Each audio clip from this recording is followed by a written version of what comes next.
გამარჯობა ძვირფასო ტელემაყურებლებო და რადიო მსმენელებო.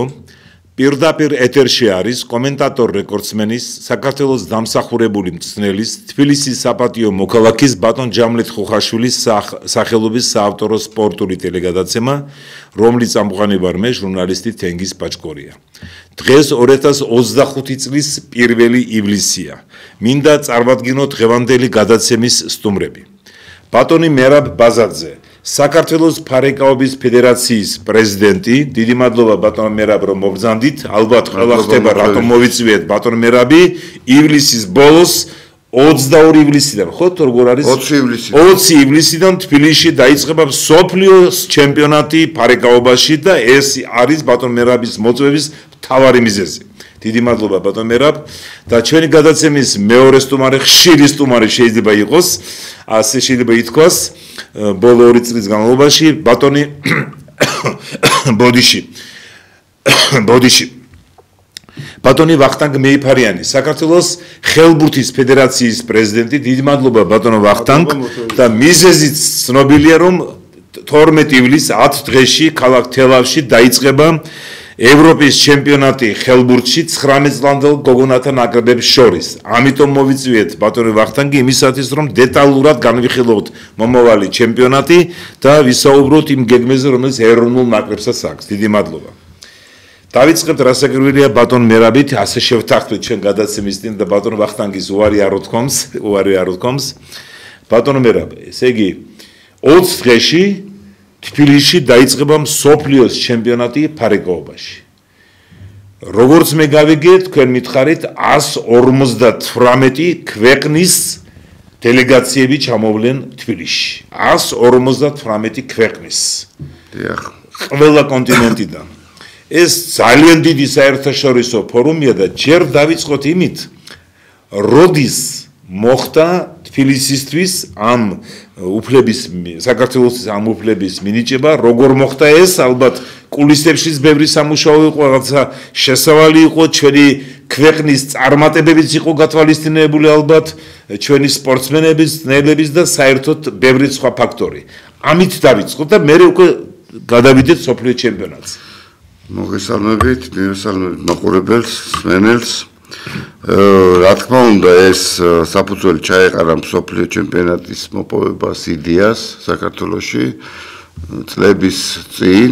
ქონდა ჩვენ მუდმივად ამის მიზანი, მზაობა, რომ ჩვენ აღნიშნული ფორუმი ჩაგვეტარებია. ვიყავით არაერთ მსოფლიო ჩემპიონატზე, მოგვეწონა ეს საქმე, თუმცა დღევანდელი გადმოსახედიდან ძალიან რთული ყოფილა ყველაფერი ამის ორგანიზება.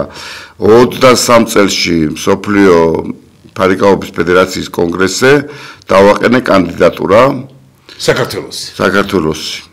და იქ მერე ეს ქვეყნები განიხილავენ ვის მიანიჭონ უფლება და ძალიან ბევრი სამუშაოს ჩატარება დამჭირდა, დიდი ნაცნობობით, დიდი მეგობრობით და მაქამდე მქონდა ერთი უმაღლესი რანგის ტურნირი ჩატარებული ევროპის ჩემპიონატი საქართველოში, მსოფლიო თასი, გრან-პრის უმასპინძლეთ გაქანებული კოვიდის დროს და შეხედამ ხალხმა რომ ჩვენ წარმატებით უძღვებით ამ საქმეს. კოვიდის დროს რომ მოახერხეთ. აი ძალიან რთულ პერიოდში ჩავატარეთ. სპორტის სახლი. დიახ. 700 სპორტსმენი მივიღეთ, კი იყო პრობლემები, იყო, მაგრამ მედლები გათამაშდა და ჩაგვეთვალა უმაღლეს დონეზე ჩატარებული ტურნირი. შენიშვნები არ ქონდათ. არანაირი შენიშვნები არ იყო და ამას გადახედა მსოფლიო ფედერაციამ და მოგვანიჭა 152 ხმა მივიღეთ. იყო მოწინააღმდეგე ქვეყნები ჩინეთი, კანადა, ესტონეთი და დაგვითმენ, ჩვენ ვაჯობეთ ხმებით. ის ამ კონკურენტები ხო? კონკურენტები, დიახ. და ეს მოვიდა უკვე რაღაც დარჩა 25 დღე დარჩა მსოფლიო ჩემპიონატამდე. უამრავი სამუშაოა ჩატარებული მთავრობასთან ერთად. რა თქმა უნდა, მთავრობის გარანტიის გარეშე ჩვენ მსოფლიო ჩემპიონატს არავინ არ მოგცემდა.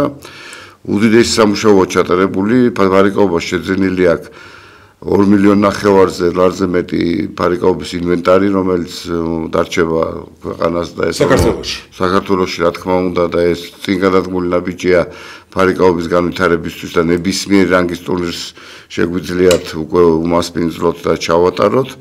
ეს ხელშეუწყობს ფარეკაობის განვითარებას, სპორტულ ტურიზმს ქვეყანაში და ამ შემდეგ.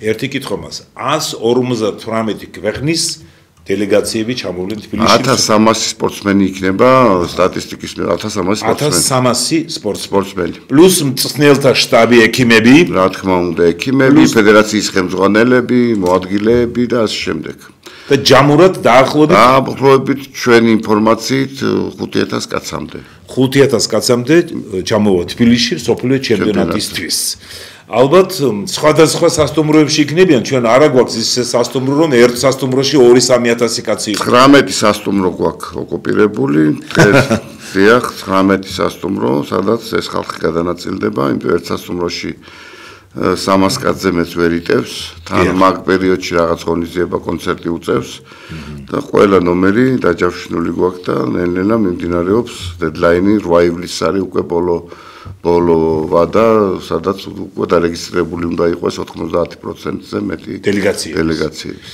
პლუს სეზონია ივლისია და ამიტომ ეს რომ ყოფილიყო ოქტომბერში ან მარტში სასტუმროების კუთხით უფრო ადვილი იქნებოდა მაგრამ წინასწარ მაინც მოახერხა 19 სასტუმროში კი ბატონო 158 ქვეყანა მიიღებს მონაწილეობას ალბათ სოფლიოს სხვადასხვა ქვეყნებში საერთაშორისო არხების გადასცემენ ამ 90 ქვეყანაში მიეწოდება სიგნალი ჩვენ ვაწვდით სიგნალს საერთაშორისო ფედერაცია და ისინი უკვე ავრცელებენ მთელ მსოფლიოში 10 ქვეყნის უდიდესი ტელევიზიები ჩამოდიან ამერიკის, იტალიის, დიახ. ასეთ ამბებში ვართ ჩვენ ყოველდღიურ ახლა რა მაინტერესებს თვითონ შეჯიბრება ახლა წარმოვიდგინოთ რომ მაყურებელთა შორის ჩავთვალოთ რომ არიან ისეთები ვინც იცის ამ ჩემპიონატზე მაგრამ ისეთებიც არიან ვინც არ იცის სად გაიმართება შეჯიბრებები და როგორი პირობები ფასიანია ბილეთით როგორ ხდება ეს ბავშვებისთვის დიდებისთვის სად მე კი ვიცი მაგრამ მე მინდა რომ თქვენ თქვათ ბილეთი გაყიდვაში არის იმიტომ ძალიან ბევრი უცხოელი მომართვიანობა იყო მე აკრედიტაციას ვერ გავცემდი ამ უცხოელებზე არანაირი უფლება არ მქონდა და მოვიფიქრეთ ერთადერთი გამოსავალი რომ გაიყიდოს დაბალფასიანი ბილეთია მაგრამ ბილეთები გაყიდვაში და სხვათა შორის იყიდება საკმაოდ მე დავინახე სოციალურ ქსელებში ოლიმპიურ სასახლეში ოლიმპიურ უნივერსიტეტის 15-ში ჩატარდება სამივე დარბაზში ჩატარდება წინაჯგუფური ეტაპები ორ დარბაზში და მთავარი ფინალური იქნება ახალი არენაზე მაგლებ კორპუსთან 25 რიცხვში გვაქვს გახსნის ცერემონიალი და თავარი პრეტენდენტი ასპარეზობს მაგ დღეს სანდრო ბაზაძე და იმედოვნებთ რომ გვაზეიმებს უფრო გათვლილი იყო მაგაზე ეს მსოფლიო ჩემპიონატი ამიტომ რომ მე იმედს გამოვთქვავ რომ ყველაფერი კარგად დამთავრდება და საერთოდ მინდა ახლა შევაფასოთ პროგნოზებს არ გთხოვთ მაგრამ საქართველოს როგორ არის წარდგენილი ამ მსოფლიო ჩემპიონატზე სანდრო გასაგებია სანდრო 24 სპორტსმენი ასპარეზებს ჩვენთან არის 6 დისციპლინა 3 დისციპლინა 6 სახეობა ხმალი გოგონები ხმალი ბიჭები დაშნა გოგონები დაშნა ბიჭები და რაპირა გოგონები რაპირა ბიჭები 80% ჩვენთან ძალიან ახალგაზრდები ან 15 16 17 წლის ბავშვები გამოდიან დანარჩენ დისციპლინებში ჩვენ მოგეხსენებათ რომ დამწყებ ქვეყანად ვითვლებით და რთულია ფარიკაობის განვითარება 1 და 2 და 10 წელში ახალგაზრდა თაობა მოდის ძალიან და ძალიან პერსპექტიული თაობა აქვს ჩვენ ვიმედოვნებთ რომ ამ ახალგაზრდებისგან ვიღაცა სადღაც ახლოს ფინალურ ბრძოლებს მე ვფიქრობ რომ ჩაატარებს ძირითადი აქცენტი გვაქვს ხმალი ბიჭები გუნდური ასპარეზობებიც იქნება და რა თქმა უნდა სანდრო იბრძოლებს მედლებისთვის ახლა თქვენ ასეთი ფრაზა თქვით და ივითლებით დამწყები ხო ახლა საქართველოს ფარიკაობას აქვს უზარმაზარი ისტორია მე-20 საუკუნეში ფანტასტიკური შედეგები ოლიმპიურ თამაშებზე სოფლიოს ევროპის ჩემპიონატებზე ჩემპიონები სოფლიო ჩემპიონები ევროპის ჩემპიონები და რა ვიცი დიდი ისტორია გაგვაჩნია და რა თქმა უნდა ჩვენ ამას ვაგრძელებთ დღესდღეობით 6-ვე დისციპლინა რო დავიჭიროთ მარტო ახერხებს რამოდენიმე ქვეყანა მსოფლიოში უძლიერესი ქვეყნები ეკონომიურად იმიტომ რომ კონკურენციებია ათასობით კლუბებია ჩვენთან ჯერჯერობით 6-ვე სახეობის აი გაბწყინებაო რო თქვა შეიძლება თქვა არ გამოდის, მაგრამ პერსპექტიული თაობა გვაქვს და ჩვენ ისტორიიდან გამომდინარე ვაგრძელებთ 6-ვე სახეობა. ხო, პატარა ჩავარდნა იყო იმ პერიოდში 90 დაიშალა საბჭოთა კავშირი. ჩავარდნები იყო და უკვე ისეთ დონეზე ვართ, რომ ყველა სახეობაში პერსპექტიული ბავშვები გვყავს. მაღალი შედეგებთან ბრძოლას ცოტა დრო უნდა და ნახოთ. რასაკვირველია. ერთ წელიწადში ვერ მოამზადებ ისე სპორტსმენს, რომელსაც შეუძლია მსოფლიოსა და ევროპის ჩემპიონატზე. და ახლა მინდა თქვენ კიდევ გკითხოთ, ამას წინათ იყავით კონგრესზე, ეს იყო იტალიაში, გენუეში, ხო? და მე ყურადღებით ვათვალიერებდი თქვენი ფედერაციის გვერდს, Facebook გვერდს, საქართველოს ფარიკაობის ფედერაციის გვერდს და იქ ვნახე, რომ მე სხვა წყაროებიდანაც გავიგე, რომ თქვენ მოიპოვეთ უფლება 26 წელს საქართველოში ჩატარდეს იუნიორთა კადეტთა შორის ევროპის ჩემპიონატი, თუ მსოფლიო? ევროპის ჩემპიონატი. 2 ასაკობის ჯგუფში ჩატარდება, წარსდგა ნინი ჯერენაშვილი კარგი პრეზენტაციის, სხვათა შორის პრეზენტაცია მოგვიწონა მთელმა ევროპამ. კარგი პრეზენტაციის წარსდგა და მსოფლიო ჩემპიონატის ჩამტარებელი ქვეყანას უკვე წინააღმდეგობა არავინმა გაუწია, ეგრევე მოგვანიჭეს უფლება, რომ ჩავატაროთ 26 წელში. იფიქრეს ალბათ ვახდან, რომ საშიში ახლა წინააღმდეგობა ასეთ ქვეყანასთან. დიახ, და მოგვანიჭეს საკმაოდ მნიშვნელოვანი კარგი ტურნირი 45 ქვეყანა იასპარეზებს. 26 წლის თებერვალში, ხო? დიახ, თებერვლის ბოლოსკენ 20-დან 30 თებერვლის ბოლომდე გაიმართება აღნიშნული ტურნირი. ჯერ არა გადაწყვეტილი თბილისში იქნება, თელავში, ქუთაისში. გვინდა რეგიონში, რეგიონების განვითარების მიზნით ჩავატაროთ რეგიონში. დიდი სურვილი გვაქვს, თუ გამოგვივიდა, ლოჯისტიკურად თუ გამოგვივიდა, აუცილებლად ჩავატარებთ რეგიონში. მიმდინარეობს მოლაპარაკება. შეიძლება ბათუმში იყოს, ქუთაისში, თელავში, კიდევ სხვაგანაც. დიახ. ახლა რადგანაც ჩვენ ვახსენეთ ეს გენუე და კონგრესი, თქვენ თქვით რომ წარდგენა იყო საქართველოსი, მინდა ვთხოვო გადაცემის რეჟისორს, ჩავრთოთ ის პატარა კლიპი, რომელიც მე თქვენი ფედერაციის გვერდიდან ავიღე, როგორ მოხდა საქართველოს წარდგენის ეპიზოდი, თუ შეიძლება.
ამ წარდგენამ ბატონერაბ და ამ კლიპმა ალბათ გააცოცხლა ევროპელები და იფიქრეს არხის წინააღმდეგობის გაცემა, როგორც მე ვიცი, ეს კლიპი თქვენთან შეთანხმებით მოამზადა ბატონმა გოგი თორაძემ, კინორეჟისორმა, საქართველოს კინოაკადემიის ვიცე-პრეზიდენტმა და როგორც მე საერთაშორისო სპორტულმა დაზრომ მაცნობა მიდის საუბარი იმაზე, რომ გოგი და მისი შემოქმედებითი ჯგუფი ამ წლის ბოლოსთვის მოამზადებს სატელევიზიო დოკუმენტურ ფილმს საქართველოს ფარიკაობის ისტორიაზე და დღევანდელ დღეზე, ხო?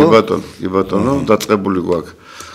ხელშეკრულება, ასე რომ ვთქვათ, მე და ბატონ გოგის გაფორმებული გვაქვს, მიდის სამუშაოები და მე ვფიქრობ, რომ ბატონი გოგი პროფესიონალია და ერთი დიდი რაღაც შეემატება ფარიკაობას, დარჩება ისტორიას დოკუმენტური ფილმი. აუცილებლად გუზარმაზარი ისტორია აქვს საქართველოს ფარიკაობას და ტელემაყურებლებს კი ვეთყვი, რომ ვინც არ იცის, ბატონი გოგი თორაძე არის 20 სატელევიზიო დოკუმენტური სპორტული ფილმების ავტორი და კიდევ არასპორტულ თემებზე, სხვადასხვა თემებზე კიდევ 30. ჯამურად 50 სატელევიზიო დოკუმენტური მოკლემეტრაჟიანი და მხატვრული ფილმები შექმნა გოგიმ 44 წლის განმავლობაში. 91-ში იყო პირველი ფილმი კოტე მახარაძეზე და ახლა მუშაობს ამ ფილმზე საქართველოს პარიკოობის ისტორიის შესახებ თქვენთან და მეც პატარა რაღაცეებს ისტორიულ ნაწილში რაღაცეებს მას ვეხმარები ჩამრთო თავის ჯგუფში, იმიტომ რომ როცა მან გადაიღო ის ფანტასტიკური ფილმი გახსოვთ ვიქტორ სანეევზე, სამგზის ოლიმპიურ ჩემპიონზე, ფილმი სოხუმი, თბილისი, სიდნეი ამ სათაურით, იქ ვიყავი როგორც კონსულტანტი და იქ ახლა ჩემი თემა იყო, იმიტომ რომ სანეევთან ბავშვობიდან კონდა მასთან ურთიერთობა და მისი ეს გამოსვლები და ამ ფილმის მე დარწმუნებული ვარ რომ ძალიან კარგი ფილმი გამოვა და ტელემაყურებელს კიდევ ვეთქვი რომ რამდენიმე მისი ფილმი გოგი თორაძის ფილმი გახდა მილანის საერთაშორისო კინოფესტივალის ლაურეატი სპორტული ფილმების აგრეთვე ნეაპოლის ტაშკენტის, ბუენოს-აირესის, სიდნეის და სხვადასხვა საერთაშორისო კინოფესტივალების ლაურეატი გახდა. ახლა რადგანაც ჩვენი ისტორია ვახსენეთ, პატარა სიურპრიზი მომამზადე ბატონო მერაბ. 2017 წელს მე ვიყავი ლაიფციგში, სოფლიო ჩემპიონატი ტარდებოდა. ევროპის ჩემპიონატი, დიახ, ბოდიში, ევროპის ჩემპიონატი. იქ დიდი დელეგაცია იყო ჩვენი, სანდროც იყო, ბიჭებიც იხდნენ, გოგოებიც და იმ დროს მობილურით არის ეს ჩაწერილი, თქვენი სიტყვებიც, პატარ-პატარა ვიდეოები და ფოტოები, რომელიცაც მე ახლა ვთხოვ გადაცემის კინორეჟისორს ჩართოს ეს, თუ შეიძლება. გამარჯვებით დაიწყო მსოფლიო ჩემპიონატზე საქართველოს ნაკრებმა, სინგაპურის ძლიერი ნაკრები დაამარცხა ანგარიში 45-18, წინ გველოდება შეხვედრა ამერიკის ნაკრებთან და მე ვფიქრობ რომ მაგათაც დავამარცხეთ. მონაწილეობდნენ ჩვენი საქართველოს ნაკრების სამწვანე სპორტსმენები საბა სულამანიძე, მიხეილ მარტელეიშვილი, ბექა ბაზაძე, სანდრო ბაზაძე. და ჩვენი წარმატებები. საქართველოს ნაკრებს გაუმარ! შოს! გაუმარ! შოს! გაუმარ! შოს! წარმატებები ბიჭებს, მომავალ შეხვედრამდე ამერიკას.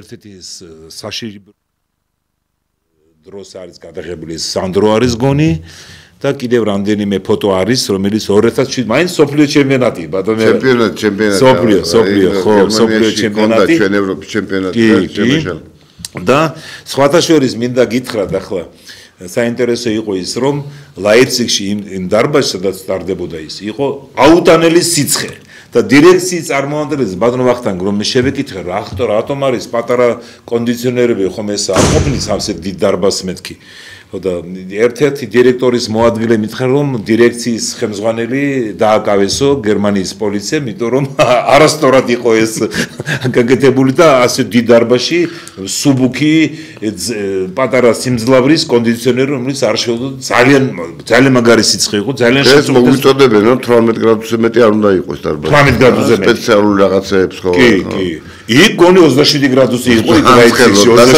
დასაჭერი იყო ნამდვილად არ ვიცი რამდენი ხნით დაიჭირეს და გაუშვეს და ამნისტია ქონდა შეწყალება თუ არა მაგრამ იქ რამდენიმე დღე იყო სიცხე ისედაც ფორმაციათ ამბობს განცხელებისთვის ხო და აქ 18 გრადუსზე მეტი არ უნდა იყოს ეს წერია პირდაპირ რეგულაციებში კონდიციონერება უნდა იყოს კი გვაქვს უკვე მოიპოვეთ ხო ყველაფერი წესრიგშია და 158 ფეხების მოსხენები ვიხილავთ უკვე 15 ივლისიდან ადრე ჩამოდიან ცოტა შეკრებაზე ზოგი ქვეყნები შეკრება აკატარებენ შეკრებას ეს ხომ კარგია რომ დაიტვირთება ჩვენი სასტუმროები დარბაზები რა თქმა უნდა აი შეკრების დროს მაინტერესებს ახლა მე ვიცი რომ სოფლიო და ევროპის ჩემპიონატებში რაღაც გარკვეული დღეები უფასოდ აძლევენ შეკრების დროს დარბას, მაგრამ თუ 10 დღით ადრე ჩამოვიდა როგორ ხდება ეს? ყველაფერი ფასიანი იქნება. ფასიანი. რა თქმა უნდა. ხო, ასე უნდა იყოს. ხო, ასე უნდა იყოს.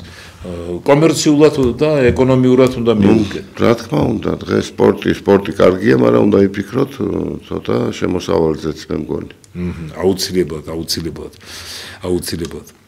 ძალიან დიდი მადლობა ბატონ მერაფონ გაგახსენეთ ახლა ლაიფციგის აუტანელი სიცხე იყო 2 დღე და შიგნით იყო მგონი 33 გრადუსი იქ. კი, ძალიან ცხელოდა. ძალიან ცხელოდა ახლა მოფარიკა რამდენი კილო არის მოფარიკაობის ეკიპირება? ძიმია საკმაოდ ძიმი, კილოზე მეტია რა. რამდენი კილოგრამ და კილო ნახევარია სადღაც რა.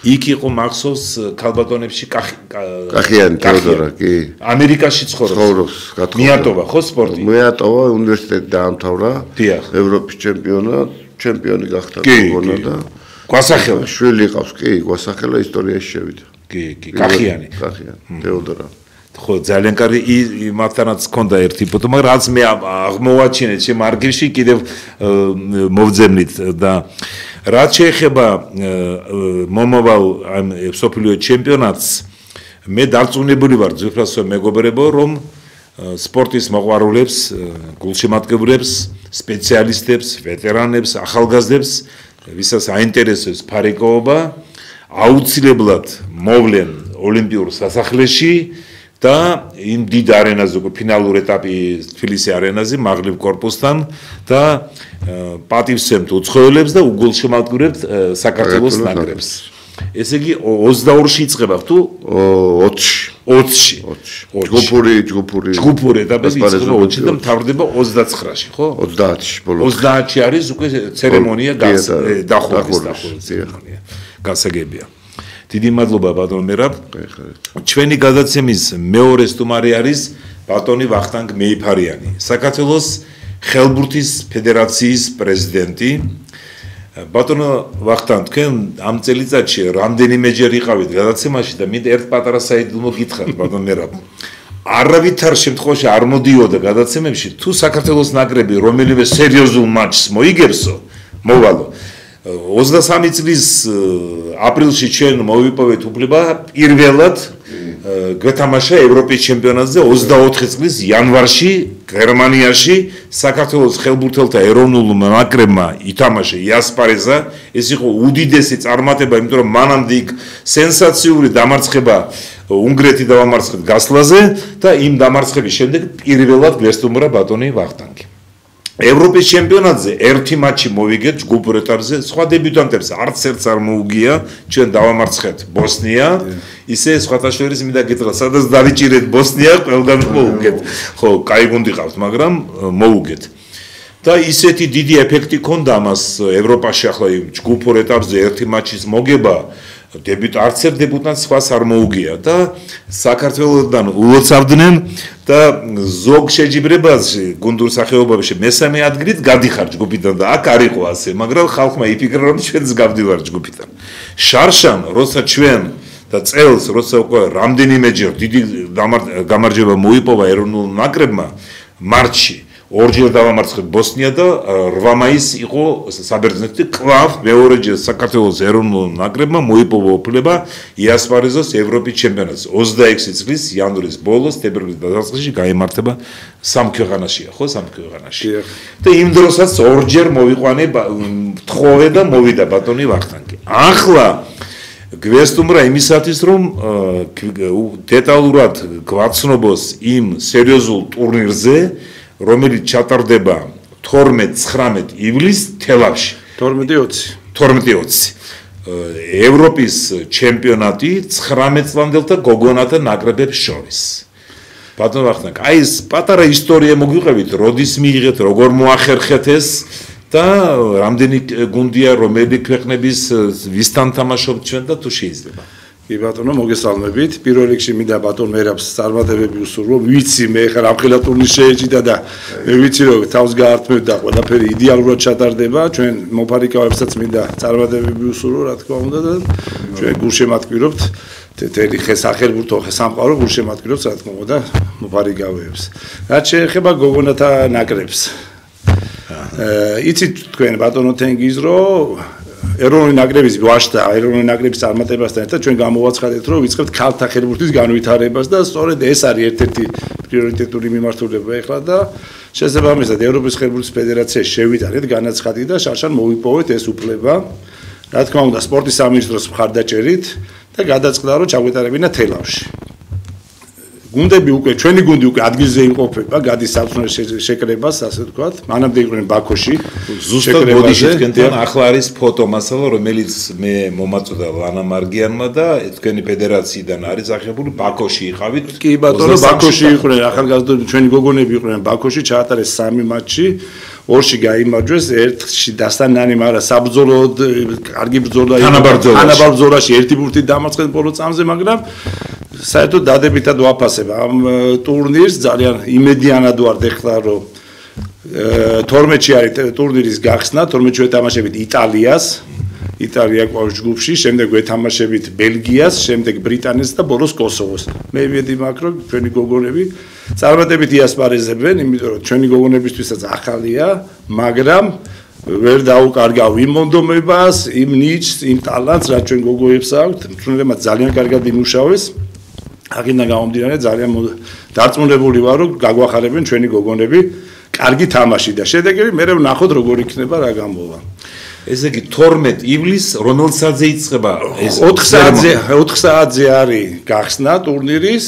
5:30-ზე იწყება ჩვენი თამაში იტალიასთან აქვე მინდა ვისარგებლო შემთხვევით და ვთხოვ მაყურებელს უშემატკივარს რომ მობრძანდეს და მხარი დაუჭიროს ჩვენ გოგონებს იტალიის წინააღმდეგ ესე იგი 12 ივლისი ბატონო ვახტანგ არის შაბათი შაბათი დღე შაბათს 12 ივლისს დღისით 16 საათზე 4 საათზე თელავში სპორტულ არენაზე გაიმართება ევროპის ჩემპიონატი 9 წლის გოგოთა ნაკრებების შორის ცერემონია ჩემპიონატის გახსნა და იმედი მაქვს რომ თელაველი და კახეთის სხვა ქალაქებიდან რაიონების სოფლებიდან არა მარტო კახეთის არამედ თბილისიდანაც ჩავლენ და აუცილებლად დაესწრებიან ამ ღონებაზე ჩვენი ღონისძიებას და ამ ჩვენი ნაკრების პირველ მატჩს იტალიასთან, ხო? კი ბატონო, ძალიან მნიშვნელოვანი არის პირველი მატჩი მოგეხსენებათ და მე გუბერნატორის მხარდაჭერით, თელავის მუნიციპალიტეტის მხარდაჭერით მე დარწმუნებული ვარ, რომ მობილიზაცია მოხდება გულშემატკივარის და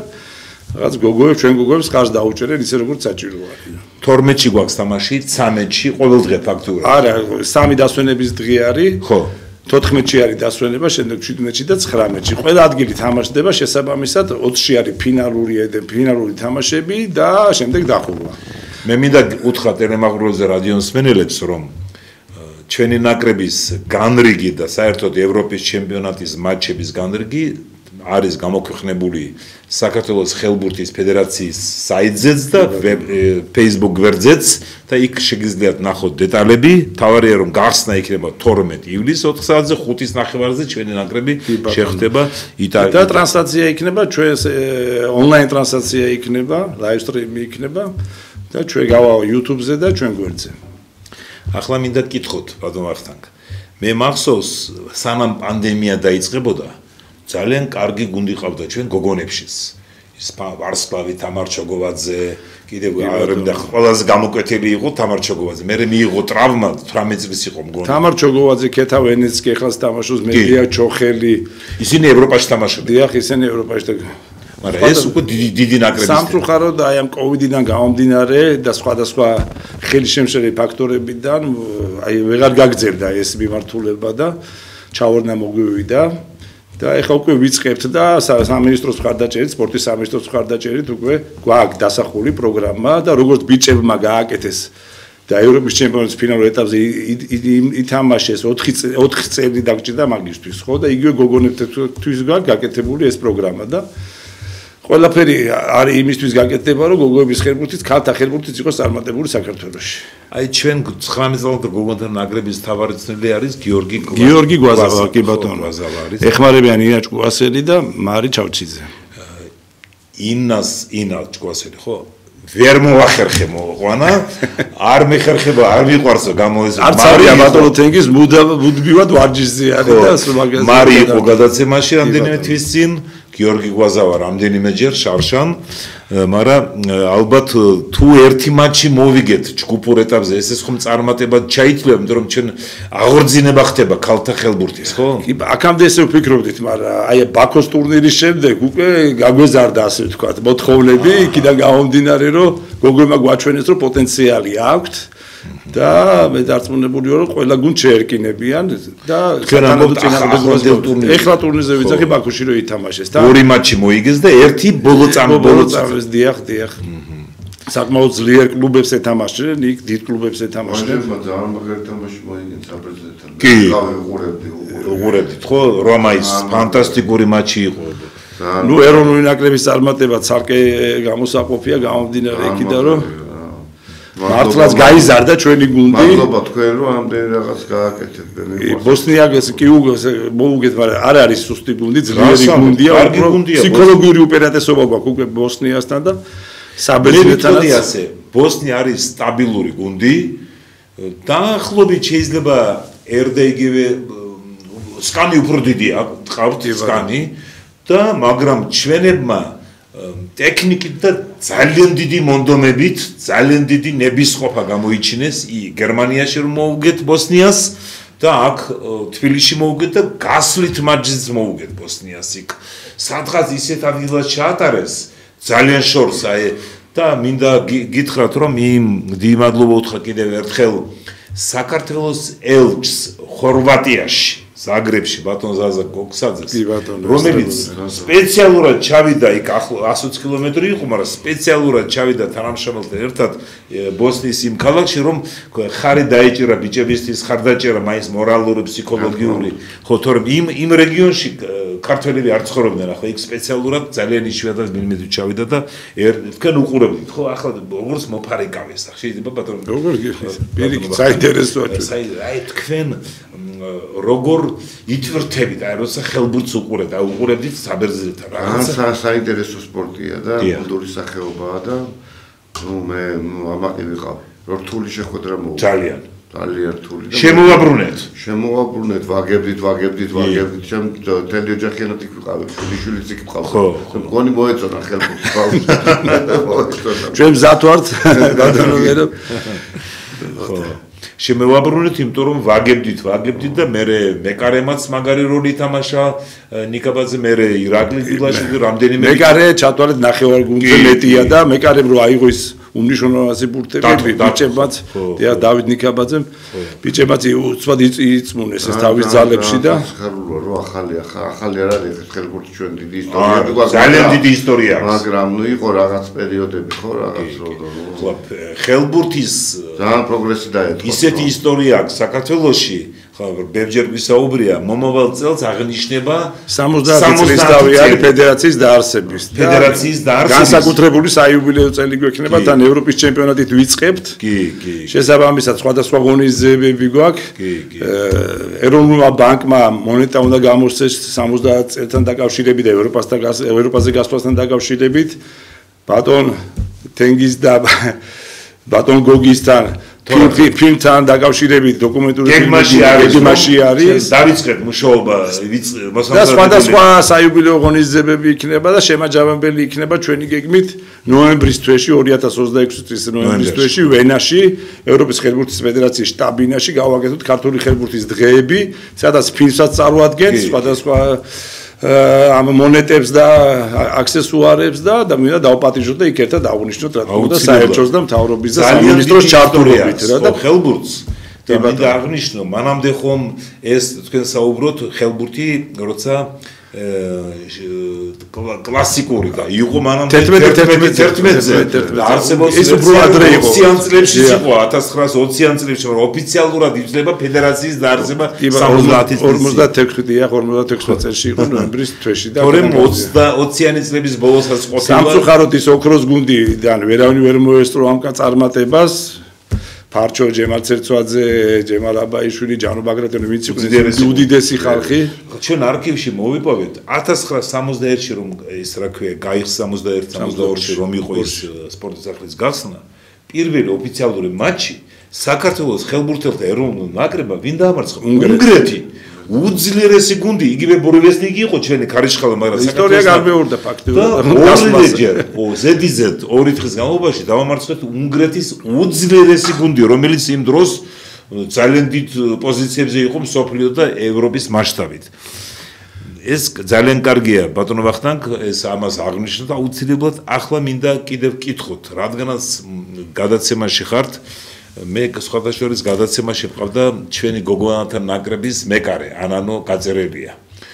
ეს რამდენიმე თვის წინ ლანა მარგიანი როგორც კურატორია ქალთა ხელბურთის უზარმაზარი ისტორია გვაქვს მე-20 საუკუნეში, არ მარტო ბიჭებში, არამედ კარგი ისტორია არის ხელბურთში გოგონებშიც და თქვენ როგორ ფიქრობთ ეს მომავლის გუნდი რომ ამბობთ გოგოების რამდენი წლის შემდეგ შეიძლება ჩვენ რაღაცა პატარა შედეგი ვიგრძნოთ ახლა მონაწილეობთ ევროპის ჩემპიონატზე როგორც მასპინძელი კი ბატონო ჩვენ ვახორციელებთ ხელბურთის განვითარების პროგრამას იცხოვრე ხელბურთით რომელიც იცით იწყება 4 წლიდან ბაღებში, უკვე დავიწყეთ 20 ბაღში შევედით, 20 ბაღი დაწყებითი კლასები, შემდეგ სკოლებში ტარდება ფესტივალებიდან მოხდა საუკეთესო ტალანტების ამორჩევა და ტალანტების პროგრამაც ცალკე გამოვიტანეთ და ამ ტალანტების პროგრამას ვახორციელებთ ესპანელებთან ერთად.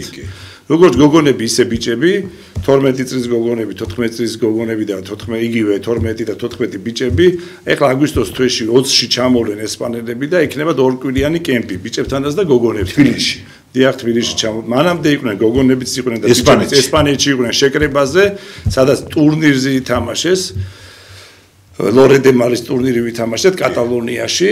საკმაოდ წარმატებით გამოვიდნენ, მაგრამ სამწუხაროდ ფინალურ ეტაპზე ვეღარ მოხვდით, 4-ში ვერ მოხვდნენ, იმიტომ რომ რაღაც ისინი ჩვენ ასად გვიჭირს. გვიან ვიწყებთ თამაშს, ისინი იწყებენ 6 წლიდან ხელბურთის თამაშს, ჩვენ ვიწყებდით 12-დან. ეხლა ჩამოვწიეთ 10 წელზე. 10 წლიდან გვინდა რომ ბავშვებთან დავიწყოთ მუშაობა რა და აქედან გამომდინარე ეს პროგრამა არ ჩერდება, ეს ტალანტების პროგრამა მუშაობს. და მე დარწმუნებული ვარ, რომ 4 წელიწადში, როგორც თქვით, გოგონათა ახალგაზრდული ეროვნული ნაკრებმა მონაწილეობა კი არ მიიღოს ევროპის ჩემპიონატზე, უკვე საპრიზო ადგილებზე ახალგაზრდულიდან მაინც რომ დავიწყოთ. მე ვიცი რომ გეგმაში გაქვთ ვაკეში აკადემიის შექმნა, ასეთი არსებობს, ჯერ თუ ეს საიდუმლო ინფორმაცია ხომ არ არის?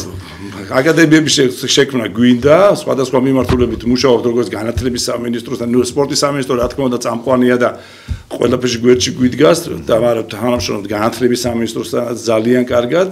აქედან გამომდინარე, ყველაზე მნიშვნელოვანი დღეს რაც ხდება, რომ გადაწყდა, რომ ხელბურთის სახელმწიფო კლუბები დაფინანსდება, როგორც ფეხბურთის კლუბები ფინანსდება შესაბამისად. შესაბამის თანხები რო იქნება დაფინანსებული სამინისტროდან ჩვენ ვაპირებთ ეს პროგრამა გადავიტანოთ კლუბებში დეცენტრალიზაცია მოხდეს და კლუბებმა განახორციელოს და შესაბამისად უფრო მეტი ბავშვი იქნება ჩართული და რეგიონებშიც განვითარდება ბათუმი, ქუთაისი, თბილისის ზუგდიდი დიახ ძალიან აქტიურად არიან ჩართულები ბავშვების მიმართულებით რა სამტრედია რა თქმა უნდა წყალტუბო ძალიან აქტიური არის და შესაბამისი ფინანსური მხარდაჭერა რო ექნება და პროგრამულად რო იქნება ეს გაწერილი უფრო მეტი წარმატება იქნება როგორც გოგოების მიმართულებით, ისე ბიჭების მიმართულებით. იმედი მაქვს, რომ როცა თბილისში გაიმართება მსოფლიო ჩემპიონატი ფარეკოობაში 20 ივლისიდან ნაწილი დაბრუნდება და ვინც თბილისში იქნება იმ პერიოდში ხელბურთელები მოვლენ ფარეკოობაზე და სხვა სახეობაში ჩართული სპორტსმენები. მადლობა მინდა კიდევ ერთხელ გადავუხადო, რომ საბერძნეთის თამაშზე იყო სრული ყველა ფედერაცია იქ იყო, ყველა გვერდში დაგვიდგა და დიდი წვლილი მიუძღვის მაყურებელს ამ გამარჯვებაში. კი ნახეთ რა მძიმე თამაში. ეს არ იყო ჩვენი საუკეთესო თამაში.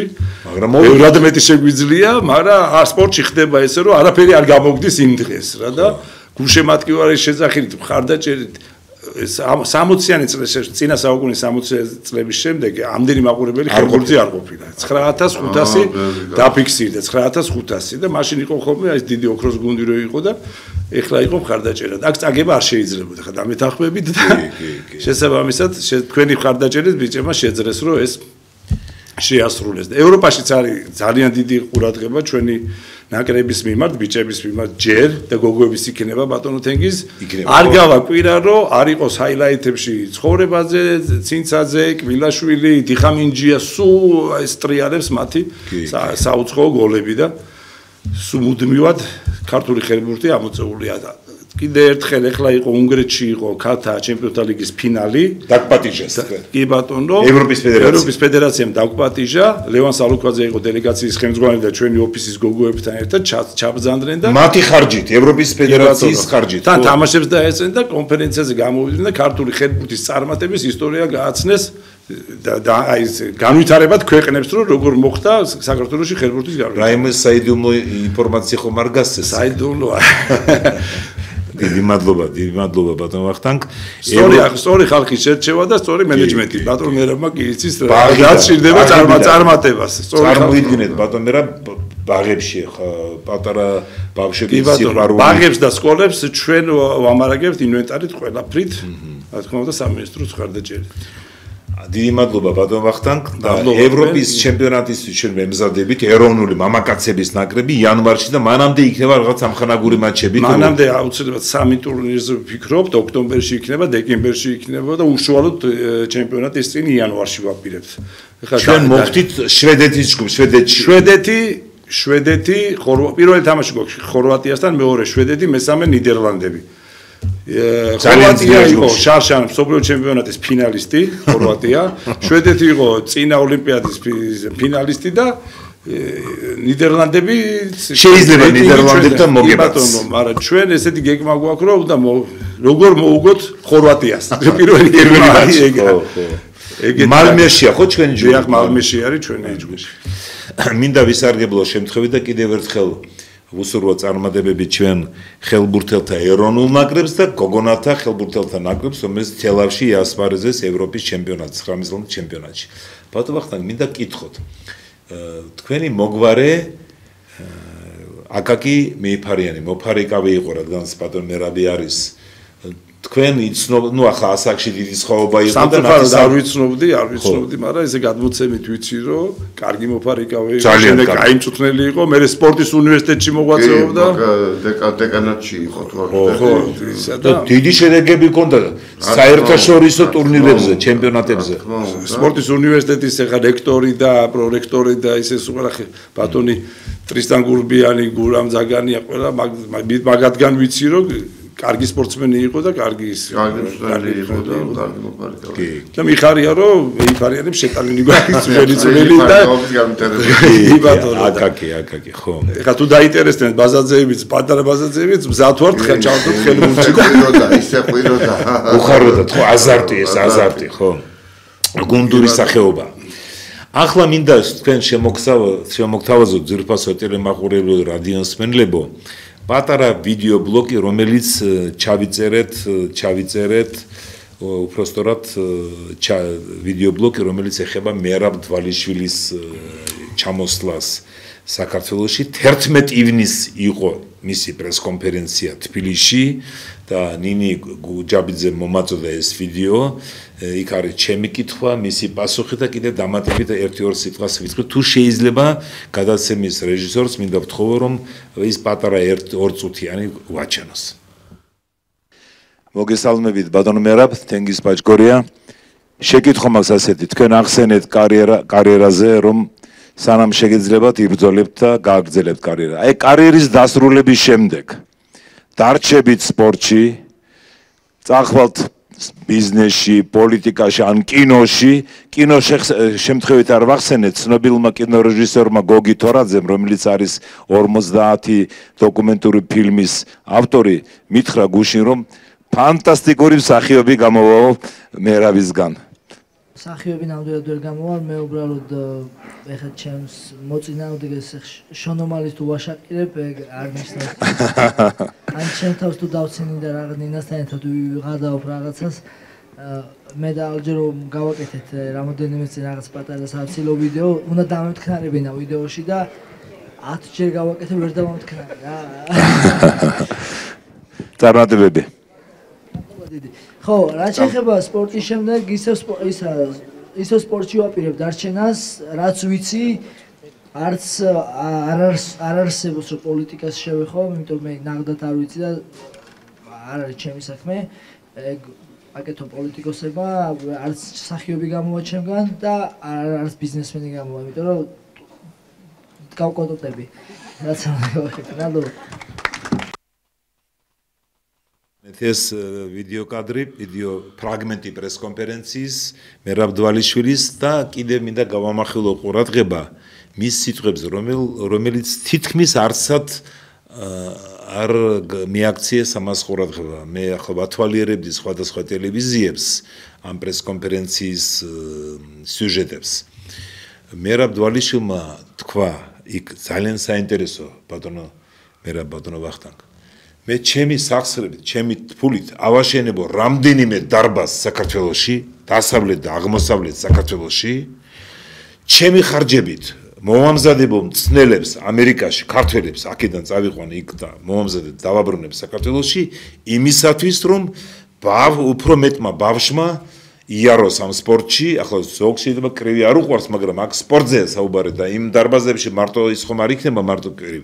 და მე ჩემი ხარჯებით გავაკეთებო ამას, ეს არისო ჩემი მიზანი. მე ვემზადებიო ამისთვის, ეს ხომ დიდი ხარჯებია, ახლა გასაგებია, მიწას ალბათ სახელმწიფო გამოუყოფს, დახმარება იქნება ადგილობრივი ხელისუფლება, მაგრამ თავისი ხარჯებით ააშენებს და მოამზადებს 10 წნელიდან 5 რომ გამოვიდეს, მაგარი ხომ ისაა 20-დან 10 და მე ამ ბიზნესს მივცემო ამ სპორტის უფრო დიდ განვითარებას, ეს არისო ჩემი ამოცანა. პრემიერ-მინისტრმა განაცხადა 2 მილიარდი იხარჯება ხო სპორტული ობიექტების აშენებაში, ძალიან მაგარი რაღაცა არის. და ამას ჭირდება შესაბამისი პროგრამების შეშველება ჩვენი მხრიდან, ფედერაციების მხრიდან, რომ სწორედ განვითარდეს შემდეგ მასობრივი და შემდეგ პროფესიონალური სპორტი და ბევრი ეხა აქვე ჩავერთვები და ვიტყვი რომ ადრე აშენდა რამდენიმე სპორტული კომპლექსი რეგიონებში განსაკუთრებით და სამწუხაროდ ვერც ერთი სპორტი ვერ იყენებს, როგორც ფარიკაობა ვერ იყენებს, ისე ჩვენ ვერ ვიყენებთ, იმიტომ რომ თავის დროზე არ მოხდა სპორტის მესეურნეობის ჩართვა ამ იმაში, რომ შესაძლოა, იმიტომ რომ ხელბურთი არის 40-20-ზე, სადაც კეთდება 40-20-ზე, მინი ფეხბურთის წესი არის, იქ ყველა სპორტი თამაშობს, კარატბურთის თამაშობს, თამაშობს, ფარიკაობას თავისუფლად იხსნება და სულ რაღაც არის 1 და 2 მეტრზე. პრობლემა რომ საერთაშორისო სტანდარტები დააკმაყოფილოს და უბრალოდ სპორტის სტანდარტები დააკმაყოფილოს. რომ მივიღოთ მე საერთაშორისო როგორც პრემიერია ჩართული, შესაბამისი სტანდარტებით გაკეთდება ყველა სპორტული კომპლექსი. და 2 მეტრზე ეკონომია არ არა, ეკონომიაზე არ არის. აქ არის უბრალოდ სპორტსმენების სპორტის სამინისტროს არ ჩართვის პრობლემა მე მგონი. დიდი მადლობა ბატონო ვახტანგ. ჩვენი გადაცემის დრო ნელ-ნელა იწურება. კიდევ ერთხელ შეგახსენებთ ძირფასო ტელემაყურებლებო და რადიომსმენელებო. პირდაპირ ეთერში იყო კომენტატორ რეკორდსმენის, საქართველოს დამსახურებული მწვრთნელის, თბილისის საპატიო მოქალაქის ბატონ ჯამლეთ ხუხაშვილის სახელობის საავტორო სპორტული ტელეგადაცემა, რომლის წამყვანი ვარ მე, ჟურნალისტი თენგიზ ბაჭკორია. დღევანდელი გადაცემის სტუმრები იყვნენ საქართველოს ფარიკაობის ფედერაციის პრეზიდენტი ბატონი მერაბ ბაზაძე, დიდი მადლობა ბატონო მერაბ რომ მობრძანდით და საქართველოს ხელბურთის ეროვნული ფედერაციის პრეზიდენტი ბატონი ვახტანგ მეიფარიანი. დიდი მადლობა ბატონო ვახტანგ რომ მობრძანდით. კიდევ ერთხელ შეგახსენებთ რომ თელავში 12-19 ივლისს გაიმართება ევროპის ჩემპიონატი 19 გოგონათა ხელბურთელთა ნაკრებების შორის და თბილისში 20 ივლისიდან 30 ივლისის ჩათვლით გაიმართება მსოფლიო ჩემპიონატი ფარიკაობაში. მობრძანდით უკომაგეთ საქართველოს სპორტსმენებს და ტაში დაუკარეთ უცხოელ სტუმრებსაც. დიდი მადლობა ძვირფასო ტელემაყურებელო რადიომსმენელებო, კარგად ზამდებოდეთ.